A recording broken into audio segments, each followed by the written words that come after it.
So first, just thank you, everyone. Thanks for showing up and coming. So I'm at Middleway School right now in upstate New York, and school has been closed for a few days, and we're looking to be closed for another 2 weeks at least, and are very much in the middle of the current state of things and responding as best we can. And one of the things is to transition, like many people are doing, to online programs for our students. For those of you who are parents attending tonight, you know that we're doing a lot online with you. And those joining from afar, we're working with the students and also trying to support the broader community with offerings like this, with online teachings and online meditations and other various offerings.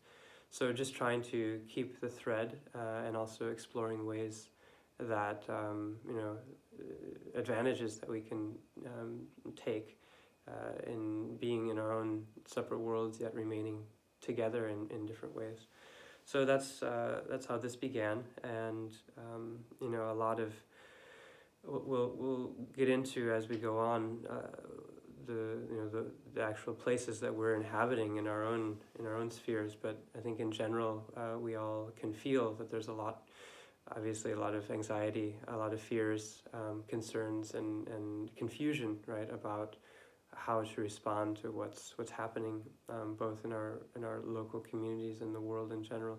So that's the inspiration for the talk tonight, particularly how the Buddhist teachings can be relevant to our current situation, and particularly within that, as parents and caregivers, how can we use these circumstances as opportunities actually for growth, for opening and connecting more. So that's a little bit of what we'll be gaining into. So tonight I'd like to, there's an arc to what we'll be doing, and I can talk about that later, but we'll begin with a short meditation. So I invite you just to take a comfortable seat, however you feel comfortable. And we'll be sitting for about 10 minutes, and I'll lead a guided meditation.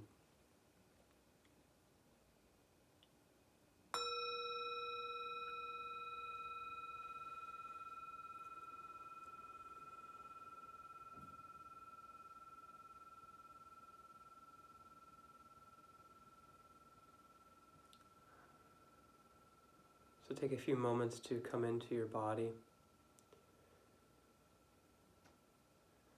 Notice the breath in the body.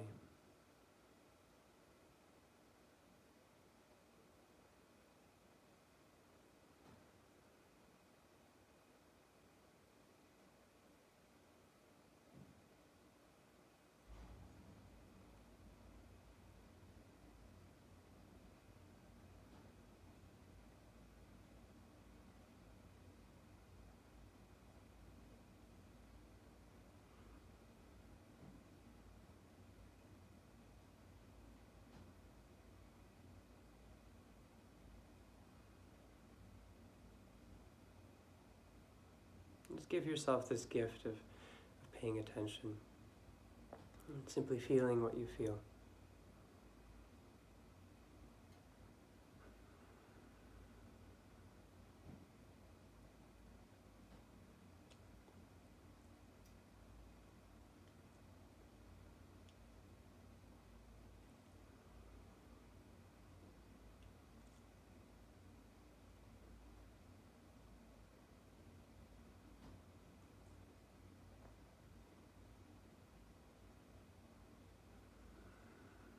Bring attention particularly to your abdomen, your heart, maybe your throat. Just noticing any areas of tension, any places where there's a type of holding on. In an open way, just receive. Notice what's going on.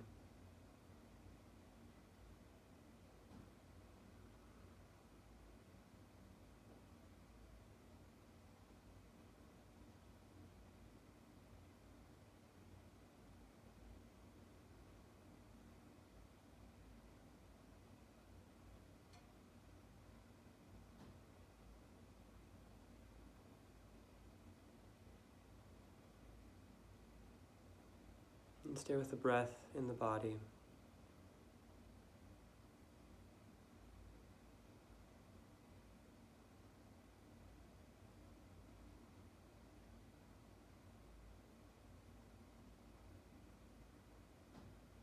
As things settle, notice what shows up.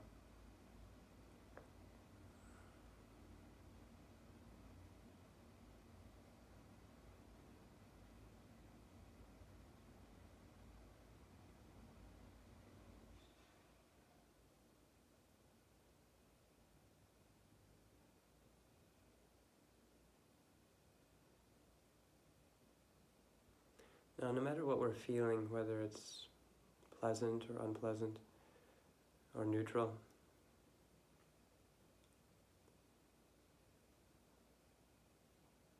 we simply accept, we notice, and we allow it to be there, just as it is.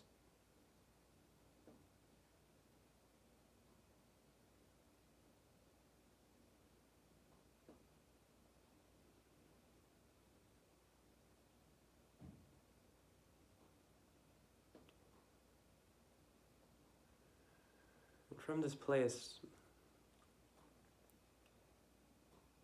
of presence, of acceptance,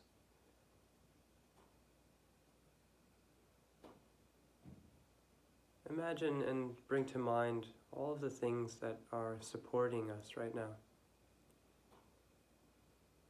Beginning with our body itself, our relative state of health,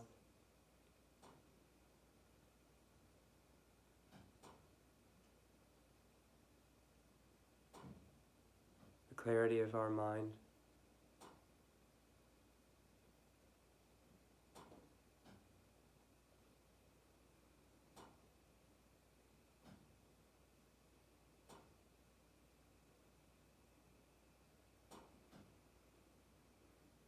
the resources that we have around us that supports our life. Food and clean water. And as we give rise to all of these things that are supporting us right now, connect with a sense of gratitude, of just simple appreciation, without manufacturing anything. Just acknowledging that we're being supported by a seemingly endless web of resources.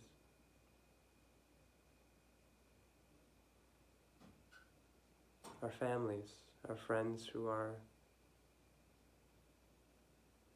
connected to us.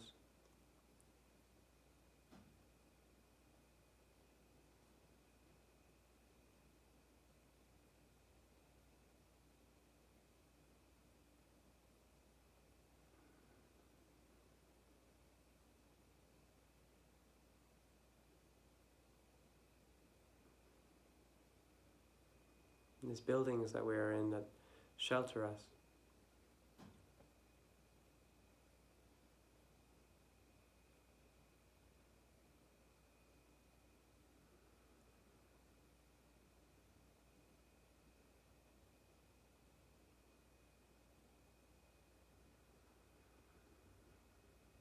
And the countries that we are in that allow us enough freedom to show up in this way. Freedom from war.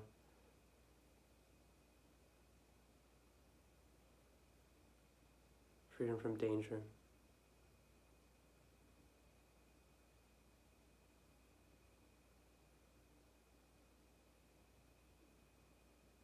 Freedom to speak and to hear.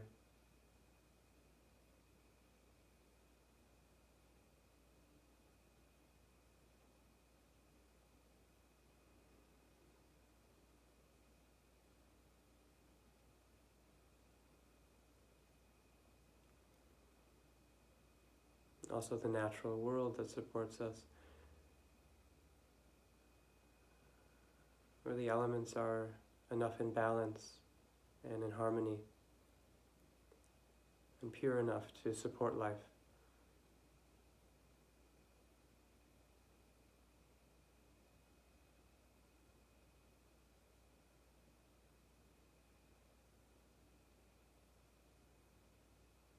So again, the practice here is simply giving rise to connecting with a sense of gratitude.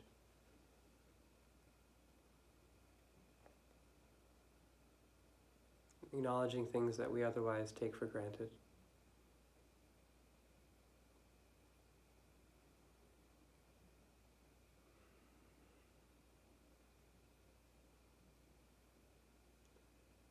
And on a deeper level, especially those of us who have a practice and have a connection, appreciating, acknowledging all of those teachers who have allowed us to grow.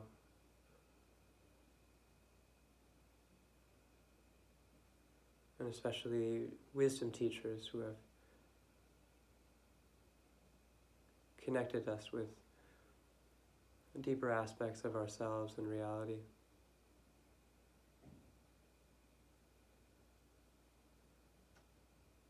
Again, just acknowledging this.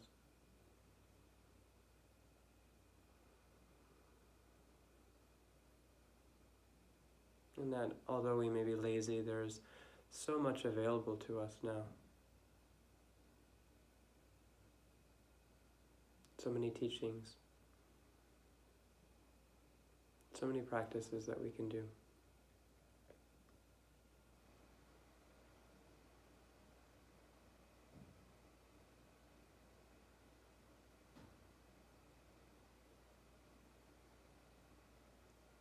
Now, in your own way, just bring to mind whatever aspects of your environment and life that support you, that nourish you.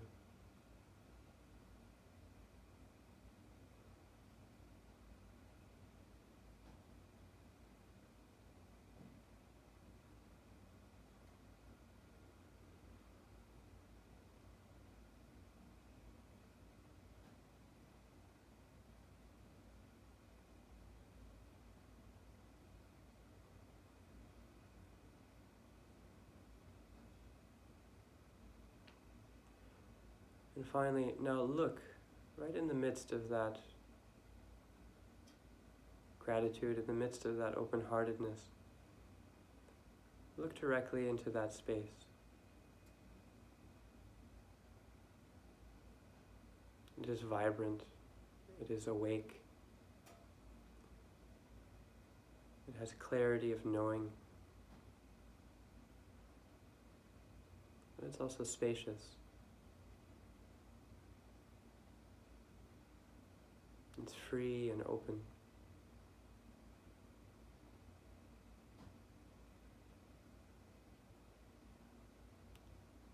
Look at that mind of deep gratitude. Notice its qualities.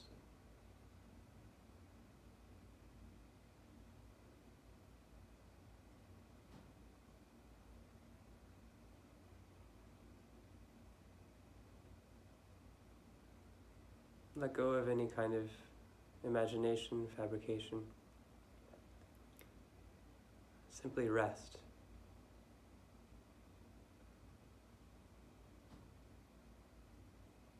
Allow that mind to know itself.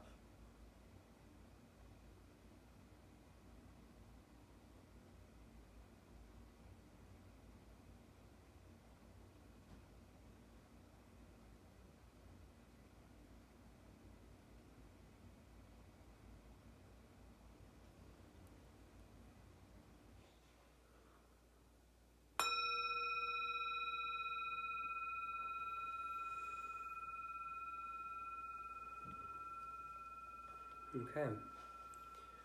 So just a brief introduction to what in the Buddhist world we call refuge, and that's a way of approaching refuge. And there's many different ways of talking about it. And the title of the talk tonight was Inner Refuge, and that has a particular meaning we don't need to get into. But in a general sense, inner refuge meaning looking inward at what is our own innate, our own inborn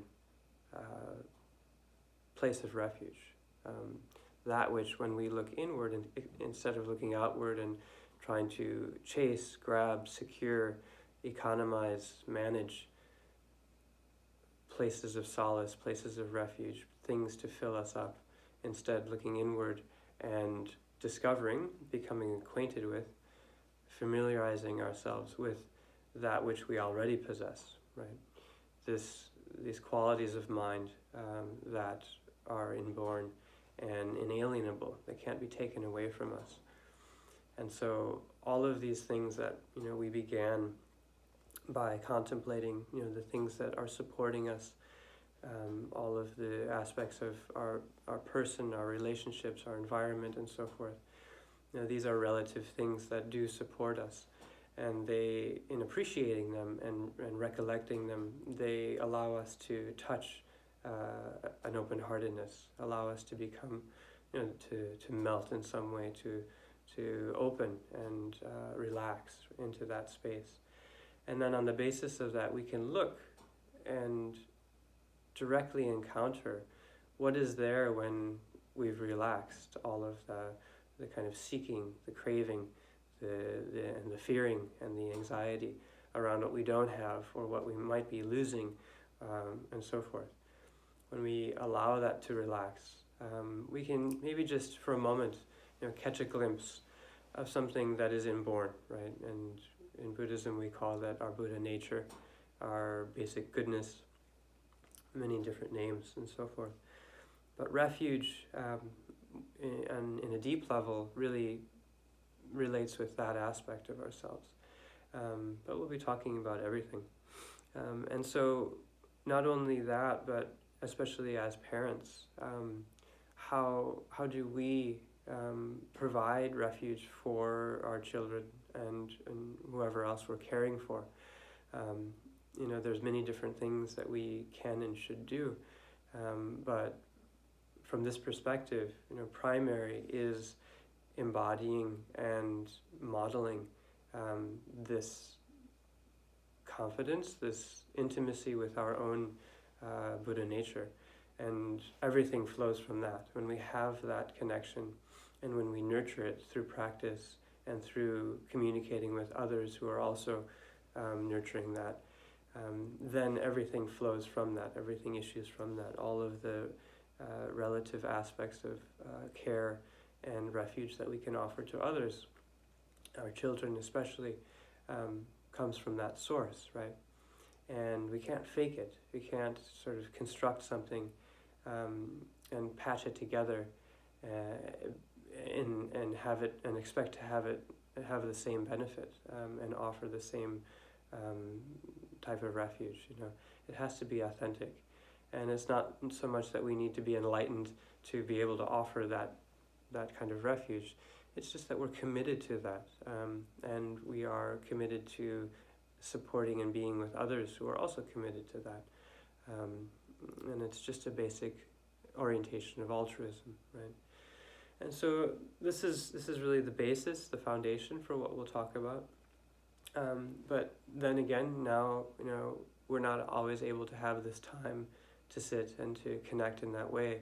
And especially now with what's going on, everything that's happening around us, there's a lot of fear, obviously. There's a lot of anxiety and uncertainty and so forth. And I think let's just start. There's not that many of us, so maybe we can, you unmute yourself if you want to contribute something. But I'd like to hear, just in general, from you all, about what it is that you're dealing with and carrying day to day. What kind of fears do you have, or whatever. What is it that's going on? It's not. We're not looking for a monologue, but just very short, pithy. This is what I'm carrying, and speaking from the heart, speaking in an embodied way, offering that, and that can be a good point of departure for what comes next. So just open it up now, whatever you'd like to add. I, for one, I'm definitely concerned about my grandmother, who's old, and in general concerned, just a kind of nameless uncertainty that's in the air. I'm feeling it, right? And it's connecting, I feel it's connecting me with deeper anxieties that were there already before this unfolded. So, yeah. Anybody else? Hi, my name's June. Can you hear me? Yeah. Oh, now you're friends. So I'm dealing with sort of a two-parted joy and excitement, actually, for being home with my family for the first time in months, all together, having us all together, and sort of some excitement for not knowing what's coming, but also this deep kind of communal. You're talking about what's around us, the fear and the tension and the unknowing, and holding that. I live in a small town, so holding all that our community is feeling and all the older people. So I was feeling really overwhelmed yesterday. So I think the two main feelings are joy and overwhelm, and sitting with my 1-year-old and my almost 13-year-old. So that's all I'll say for now. Great, thanks, yeah.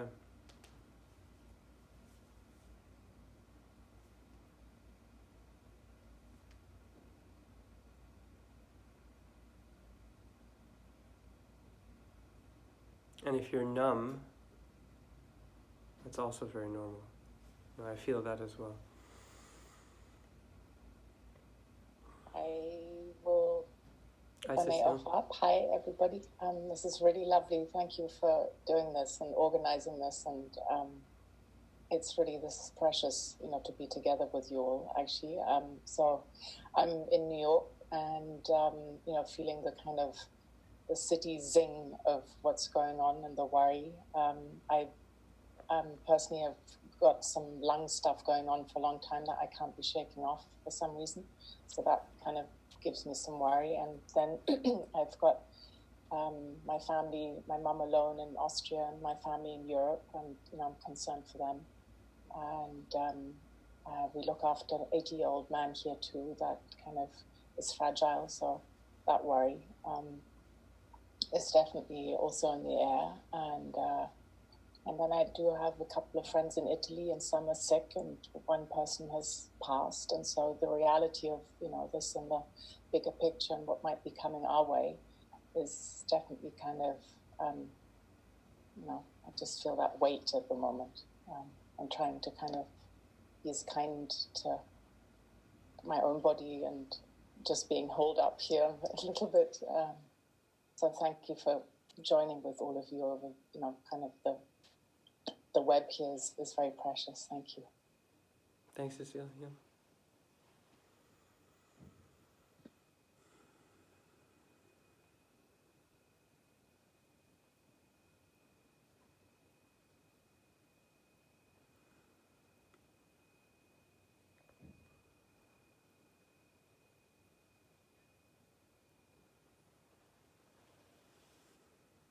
I'll just quickly say that I think you said your name was June. I share that odd feeling of joy to be at home and sort of excitement that I can work on some things I wanted to do. And maybe I'm a little bit of a drama queen, but the whole thing that's happening is sort of so interesting. I guess my fear is that just like other opportunities we've had in history, like 9/11, when you're like, this could really actually lead to some social change or something, and then it's this tidal wave of being not in control of a lot of systems that control me on a big, government level. So it's sort of a peaceful moment right now before the outcomes start really hitting. Mm-hmm. Yeah.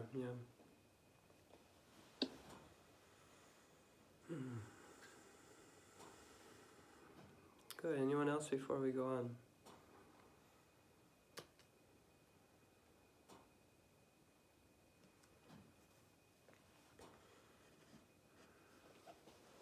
So So this sort of dual aspect, that June you mentioned and has come up, where we're on edge. There's an edge that is threatening on one hand and exciting, interesting, relieving on another. I don't have to get up at 6:30 anymore.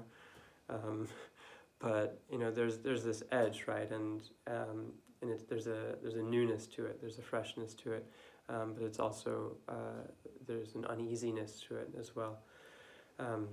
Riding that edge, will be a huge part of our practice and of what we can offer, going forward. And our ability to actually ride that edge, generally, I think in most cases, is going to be derailed by falling into, I think for the most part, anxiety or fear, and as well a type of denial where the kind of freshness of that gets misinterpreted, and we get identified with it where we don't actually care, right? I don't know if any of us have this tendency or a problem, but it's another way of derailing our practice or our presence, right? Spinning out into anxiety, into worry, into fear, or disassociating, becoming numb, diminishing, denying, and so forth. In different ways that we can go.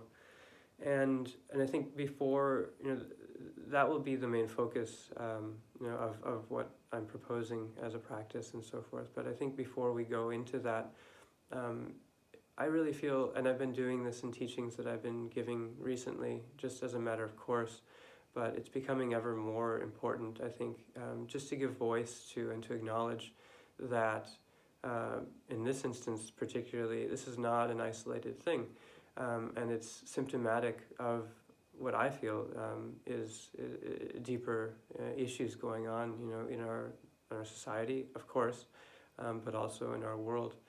And that I think that there's a lot of grief, basically, unacknowledged grief, and also grief that we may know that we have, but we don't know what to do with.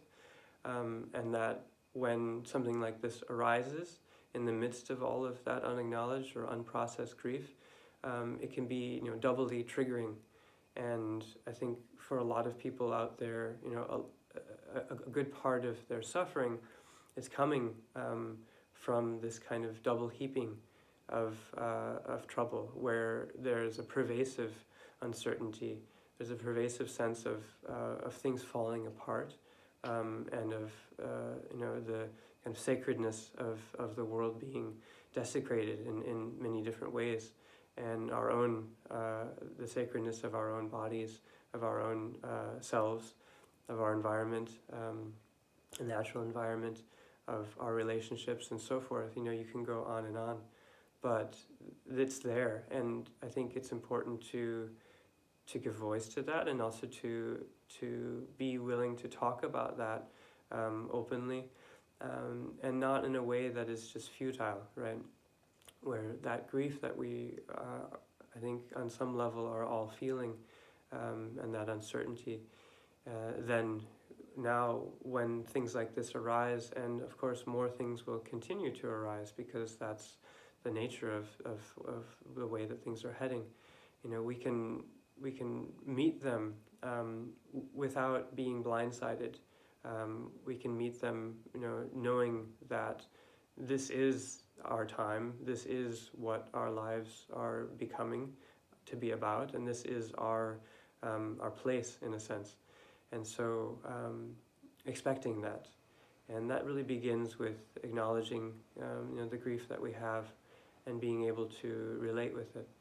And obviously we don't have time to go into that, but the way that I was envisioning this talk is very much inspired by a person I deeply respect named Johanna Macy. And she was a biologist and a systems theorist, but also a Dharma person, Buddhist. And she's developed a program for working with all of this. That begins, it's called The Work That Reconnects, and it begins with gratitude, as we did just now, which is a type of refuge. And then it moves into this space of fear, of grief, of acknowledging what we're holding on to and losing and fearing the loss of. And by doing that fully and by working with fear directly, then insight arises. And on the basis of that insight, then we can take action. Then we can go out and go forth into the world and actually be able to enact change that is not motivated unconsciously or in some way by fear, that is not tainted in some way by unprocessed grief, that is not in any way limited by unconscious bias. And so that's really what I'd like to propose for tonight and the way that we move through these different topics. And so, when we do spin off or we do become derailed by fear and anxiety because of circumstance, because of overwhelm, there's a few different ways that can go. In terms of psychology, you can say that we fall into a stress response where we're either running away, contemplating packing up and driving to this or that different location or different country or whatever, which may or may not be wise. I'm not judging it necessarily, but there's an instinct to flight, to flee. There's an instinct to fight, which can be, a type of insouciance even, that we see happening all over in New York City right now. People just are defying and are not caring to do anything, right? They're just carrying on as usual, or even, amplifying their social contact, things like that. It's a way of fighting it. It's a way of denying it. And also we can freeze, we can contract, not into an isolation that is based in caring for others, but an isolation that is closing ourselves off from others, right? So, this very basic instinctual response to stress is playing out here, and all of these really derail our ability to stay present, right, and open. And in general, I think those can be boiled down to a basic response that's either, we're either freaking out or we're diminishing or denying that anything is wrong. And oftentimes we're pinballing between these two, or we're in relationships, we find ourselves in a relationship where we're occupying one of these roles where the other person has a lot of anxiety, and so we're polarized, and we, even though we might not be feeling that way, we go to the opposite extreme and try to dismiss, the severity of what's happening. And we see this playing out, obviously, all over us, in the political world, in the social world, and so forth. This polarization between anxiety and dismissal. And the point here is that, as parents especially, these ways of spinning out, of exiting presence, are directly felt and are directly transmitted to our children and those we care for. Whether it's in the relationships that they're witnessing, or whether it's in the way that we're communicating to them. And again, all of this happens at different levels of development, whether they're very young and they're just feeling it intuitively, or they're older and they can comprehend, conceptually, that there is this danger and there are these risks and so forth. The way that we're modeling presence and the way that we're exiting from presence, either denying or being wrapped up in anxiety, that will translate directly into their development, right? And the way that they then in the future are able to show up in their lives, and the way that they grow or are inhibited in their growth. And so this is really crucial to notice, we as parents and caregivers, the ways in which we're relating to crisis. And again, I'd urge on a deeper level, global crisis as well. The way that we're relating to that is going to be transmitted and given to our children. And so it's really our responsibility, as much as we're able, to take our seat in that and to, first of all, acknowledge these patterns and take responsibility for them, these patterns of habits that we have. But then also, as much as we have access, to practice and to actually not only not take these exits, not only remain in presence, but to use these upheavals, these times of great uncertainty and challenges and so forth, to use them as actual fertilizer, you might say, or as the very occasions for strengthening our presence and developing our capacity to care.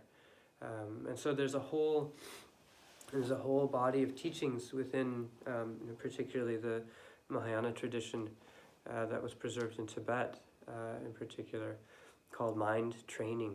And these mind training teachings have to do with it's called bringing adversity onto the path. So there's a sort of pith quote from the mind training tradition that says, when the world is filled with, the word is dikpa, but evil, you might say, but when the world is filled with negative circumstances, negativity, then bring all adverse conditions onto the path of awakening or of enlightenment.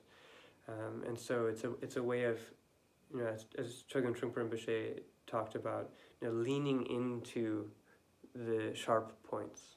So when life is presenting us with these barbs, the kind of the sharp points of challenges and so forth, instead of trying to work with them or dodge them or whatever, we actually open to them and lean in, right?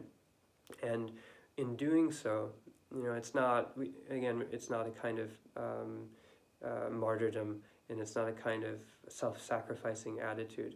It's coming from a place of courage and confidence that we have within us this source of refuge, and that when we approach directly and bear ourselves to adversity fully, in full presence, that it can be transformed, that it can be the very occasion for developing our wisdom and capacity for compassion and so forth.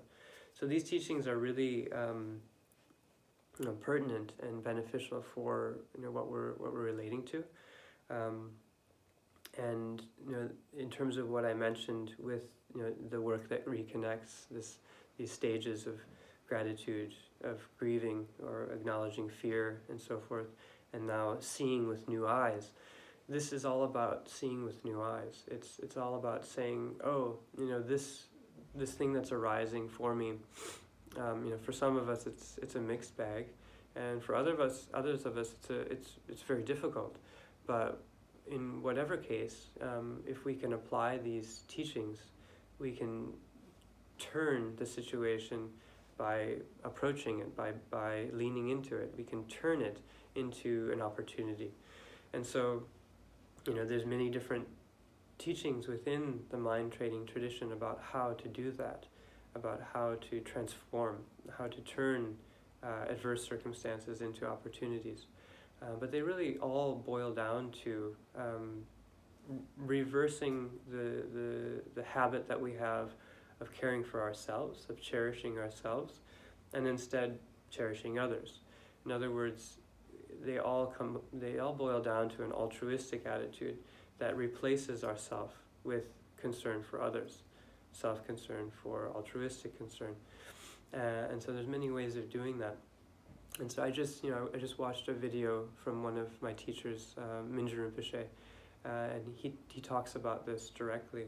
And one of the techniques that he proposed that is in the mind training literature and teachings is to say to oneself, so I'm, first acknowledging one's fear, acknowledging one's suffering in whatever way it's arising, as we did in the very beginning tonight. And we say, okay, this is what I'm feeling. And then going beyond that and saying, now everybody, everywhere who is feeling like this, feeling this anxiety, feeling this fear, this uncertainty, this edginess, everyone who's feeling it everywhere, may my presence to this right now, may my feeling this fully act as a substitute for everyone else.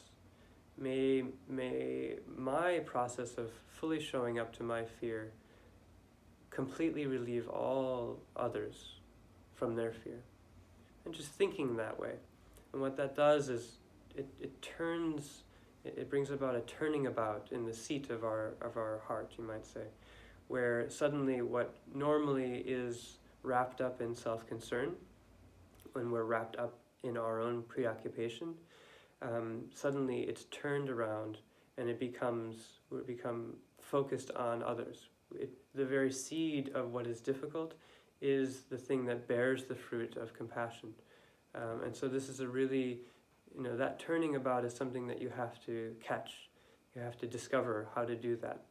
And in the beginning it may seem like a trick or whatever, but the more you become familiar with that type of thinking, the more we can really make use of this opportunity as an opportunity in itself. Another technique, which, if those of you who are parents in middle way school, we do a weekly meditation, and this morning we did one as well, and we'll continue during this period of closure online. And you can find this in other places as well. I introduced what's called taking and sending. We did a rendition of it, which I presented as welcoming and offering. And in the same way that this turning about, so whatever we're feeling, whatever we're noticing environmentally, whatever we're noticing in our loved ones, we invite it. We take it into ourselves and we welcome it. And we say, I will now take this on so that you can be free of it. And then we offer whatever benefit we have, whatever stability, clarity, love and care and resources we have. We imagine offering that. And there's a technique of doing that. And you can, if you want to go deeper, you can look up, it's called Tonglen, or taking and sending meditation.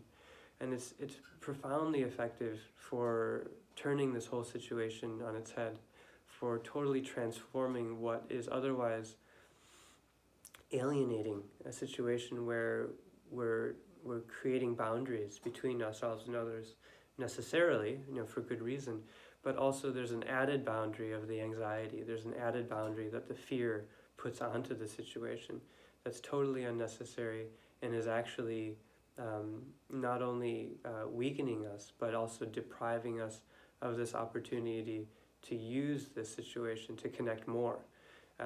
We may have to do it virtually, we may have to do it as a visualization practice of meditation, but it can be that opportunity. And so when we do it, when we breathe in that way, welcoming and offering, or when we orient our mind in that way, opening and receiving, the very thing that is invoking fear normally now is creating compassion. And there's no difference, really. The energy remains. And so like we began with that kind of riding the edge, riding this razor's edge, where presence allows us to be in the middle of both what is difficult and what is beneficial. That type of presence. We can remain in that presence no matter what's arising by welcoming it in that way. And the very things that arise that are challenging, that are fearful, that create anxiety, they're the very basis of compassion and connection. And so learning that, and tonight we're mainly planting seeds for that. We're introducing, opening the door for that type of seeing and practice and so forth. And it'll take time to go deeper. But just so that, we have this knowledge. And it can go much deeper even than that. That turning about, first of all, it allows us freedom and allows us to connect. But it also opens a doorway to what is unconditioned. And this is what we began with in terms of refuge, where when the heart is suddenly moves from a state of fear to being at ease, and working with the situation dynamically. There's an openness there. And if we can look into that openness, if we can discover within it, its innate qualities, then this becomes a practice of wisdom. It's not only something that's connecting us with others, not only something that is allowing us to self-regulate, right, on some level, to feel okay, where before we weren't, but it can also open a door to something very profound, and it's a way of accessing that type of inner refuge, ultimate refuge that we introduced in the beginning, where we see that on some level, the more we're able to open and the more we're able to give, the fewer conditions we have, and we start to draw nearer to that which is unconditioned within us.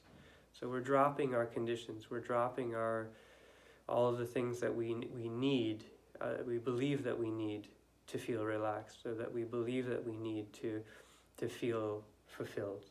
We're dropping these conditions more and more, and we're developing this kind of courage, what Trungpa Rinpoche talked about again as the kind of spiritual warrior, this courage that shows up that doesn't depend on condition and is able to offer unconditional presence. And so the more that we're able to become acquainted with that which is unconditioned, the more we can show up for others without hesitation, without reserve, and without conditions. And that gift of unconditional presence is really the supreme thing that we can offer to our loved ones, to our community, our society, and especially as parents. It's the name of the game in terms of growth, in terms of creating a holding environment for children, is unconditional presence, where we don't need our child to be this or that, and we ourselves are not harboring this or that, and so they show up fully in our unconditional presence. They grow. It's the best thing, basically, the best kind of environment.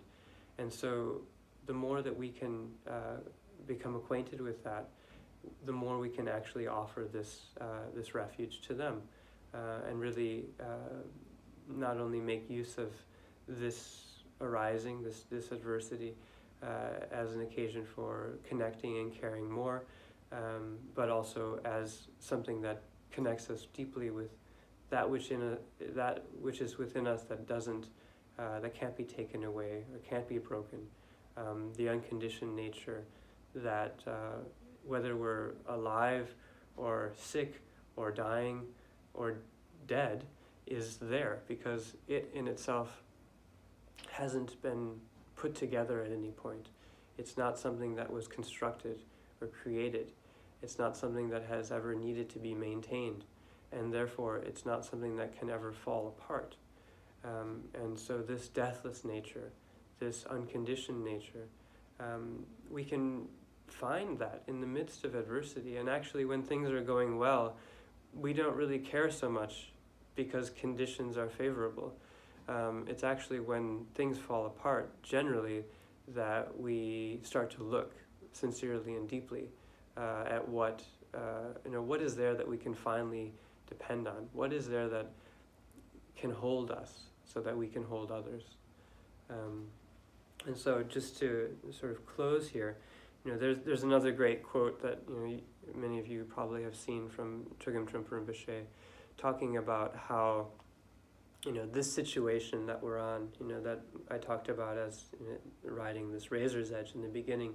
It's also a situation where we found that we've just leapt out of an airplane and we're falling, free fall in the sky, and we're sort of looking for the parachute string to pull, and there's no parachute there, and we keep sort of grasping and looking and desperately searching for this only thing that we believe can save us, and not finding it, right? And so whether that is whatever, a kind of relationship that we might be looking for, with a kind of political system that we might be looking for. Capitalism, no, it's not going to do it. Communism, no. Socialism, democratic socialism, sorry, it's not going to save you, right? It's not going to be the thing that at the end of the day we can depend on. Whatever you can think of, all of the kind of compensations we try to hold on to in the midst of this thing called life that is a free fall. Noticing the situation of desperation. But then, the first part of the quote is, we're falling, we're in free fall without a parachute. And that's the bad news. The bad news is that we're in free fall without a parachute. But the good news is that there's no ground.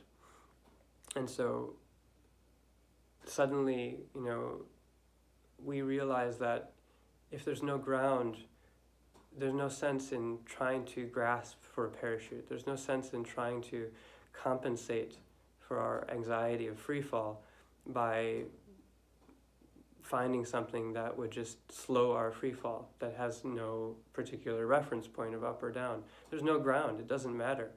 And that the very nature of groundlessness, the fact that there is no ground, is the saving grace, is the refuge.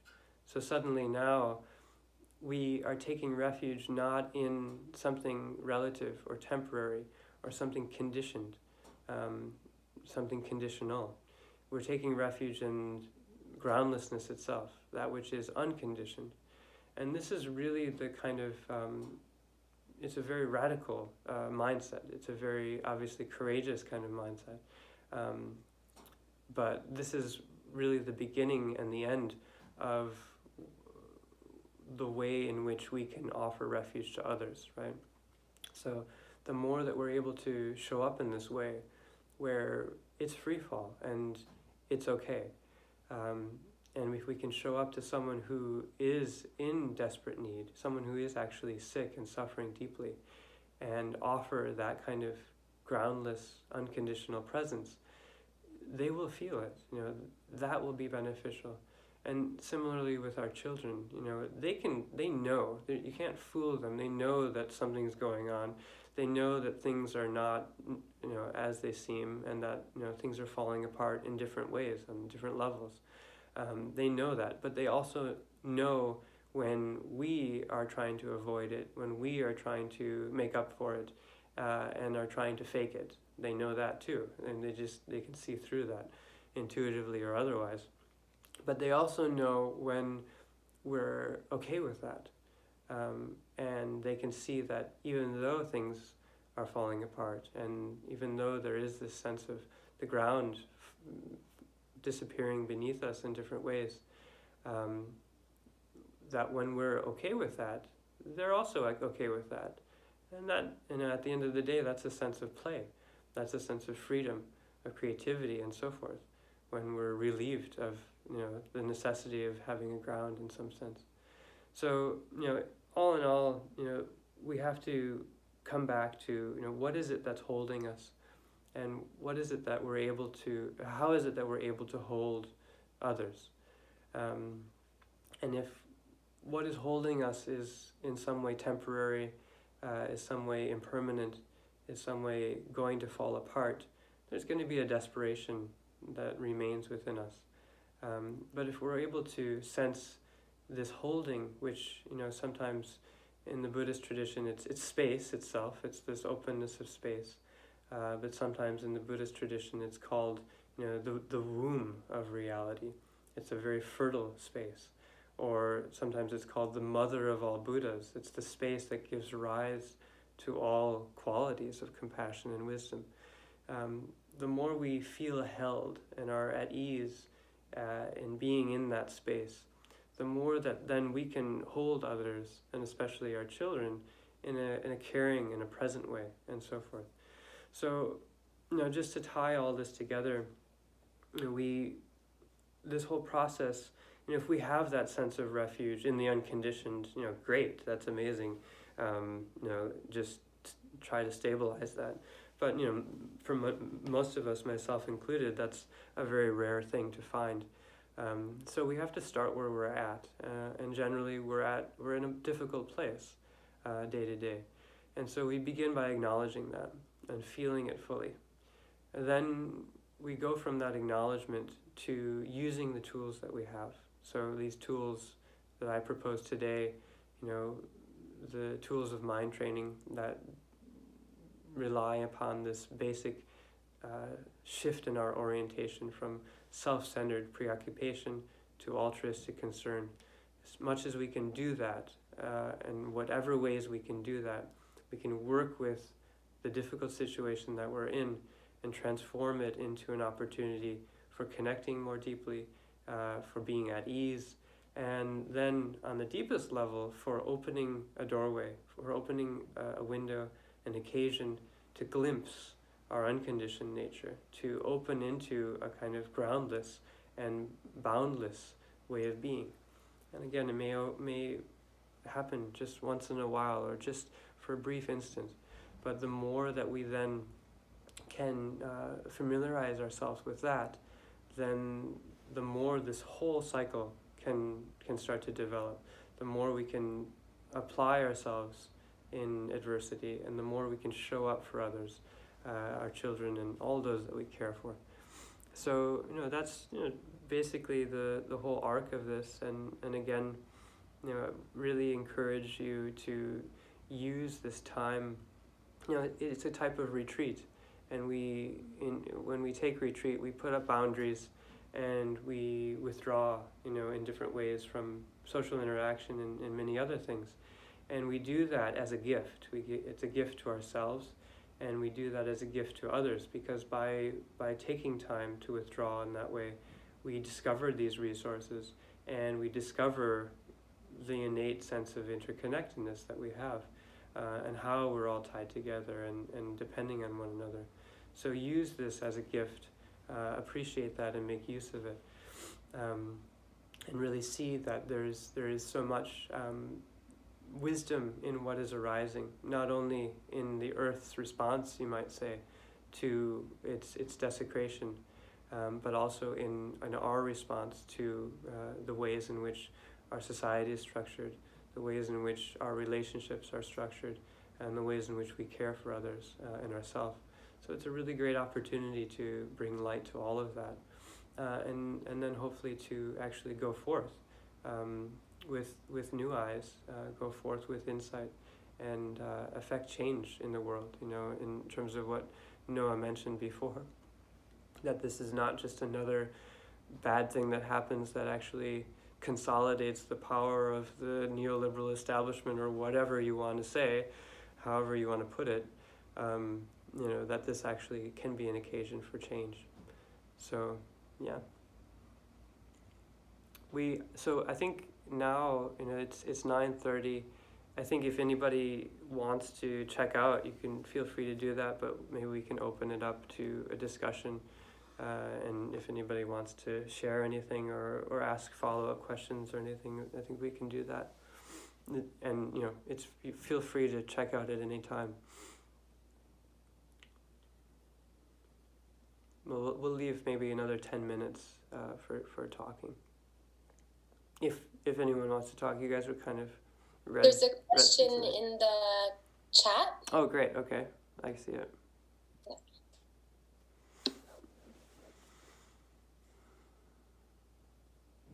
I think everybody can see it, right?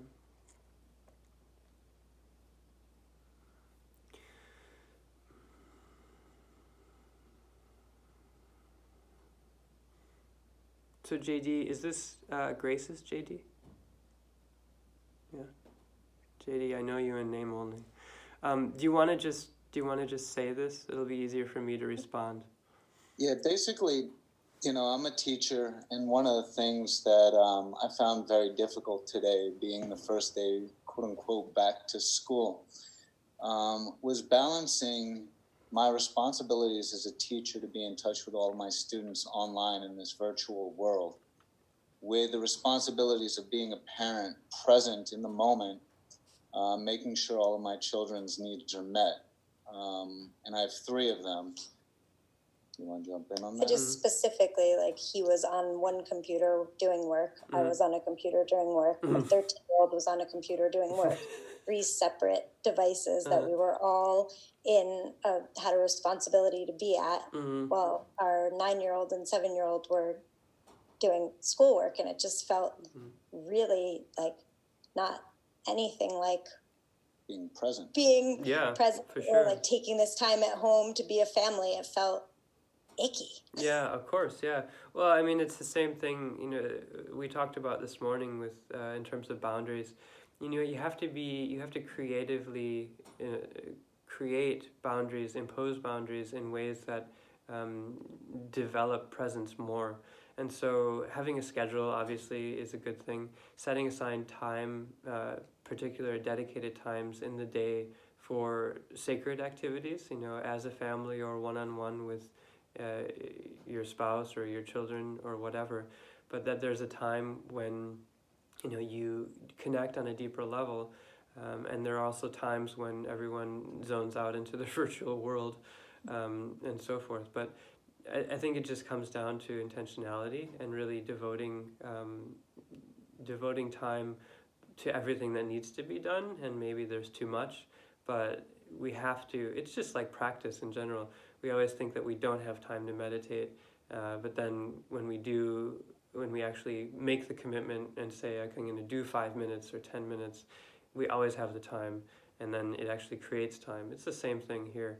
You just have to impose the boundary around a time for sacred activity, whatever that might be for you, and stick to it and use it as a, you know, it's all an experiment at this point, but we have to create schedules that really bring out the best. And yeah, it's not going to be easy, but anyway, not much of an answer, I'm sorry, but Thank you. Oh no, it's all an experiment. right. No. And I'd say also don't like beat yourself up about it. Like being present with the discomfort might be part of it, that it's just an uncomfortable day. The first day of this is weird. It's a weird day. But like actually the fear aspect of it doesn't have to be there. Like, oh, this is a new reality. I mean, No, it's just, you know, your head spins. Yeah. I'm not sure it was actual fear. It was just at the end of the whole thing, my head was about to fall off.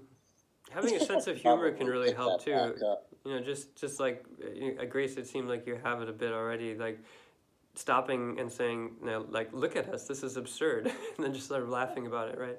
That can help too. Thank you.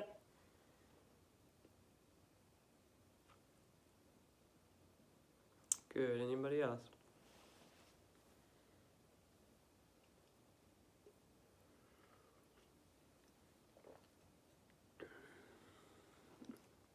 Any kind of practical questions? You know, Noah's always trying to bring me down out of the realm of high thinking to like, so what do we actually do? You know,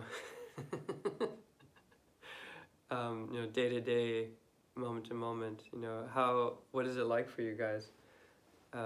Has it been, and what challenges do you anticipate? Any other people with kids at home? Trying to balance it all? Yeah, I mean, look here. Hey, Melissa. You're muted. I'm unmuted. There you go. Yeah, I related to what you said a lot. I have a 7-year-old stepson and a 3.5-year-old who actually just came down with a fever in the past few hours. My partner and I are to be working at a certain, right? Like it's absolutely absurd, and I was totally miserable. Like any of them are talking about, and I'm strangely most calm while working, which like bothered me. Couldn't really lean into that. I think I popped out on the other end, just being like, hey, you know, there's some of my work's just not going to get done. I'm also a teacher, but I'm not like, I don't have 130 students like I used to. So it's nothing like what I think JD might be experiencing. So there's a way to attend to all of them and let some of the other stuff go. So I just sort of left today feeling like I just need to, like Lama Karma was just saying, like set certain boundaries, and when my kids are totally freaking out, just turn everything else off. But that's me talking at the end of the night while they're in bed. So we'll see what happens tomorrow morning. I feel like our kids did really well. I think it was us that struggled more. And our 13-year-old was on a computer all day for school from 9 to 3:15. And she came out of it, like we went on a hike and she was just wrecked. She was like, I am not liking this. This sucks. Yeah. Yeah, I mean, there's definitely a risk that this kind of e-learning can go the wrong way, right? It's definitely not a substitute in any way. So we have to, like you're saying, it's an experiment, but we have to figure out how to use it judiciously, right? So. Yeah.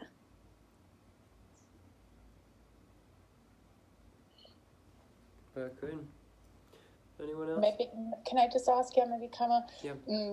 will you share some of the materials that you mentioned maybe throughout your talks? You brought up Joanna Massey or anything else that you were referencing. I don't know if there's like a little follow-up email or something that goes to the community of certain, Sure. Maybe Tonglen or other references that you were kind of speaking about. Yeah, Noah, if I send you something, great. Yeah. Thank you. Just like further resources. Thanks.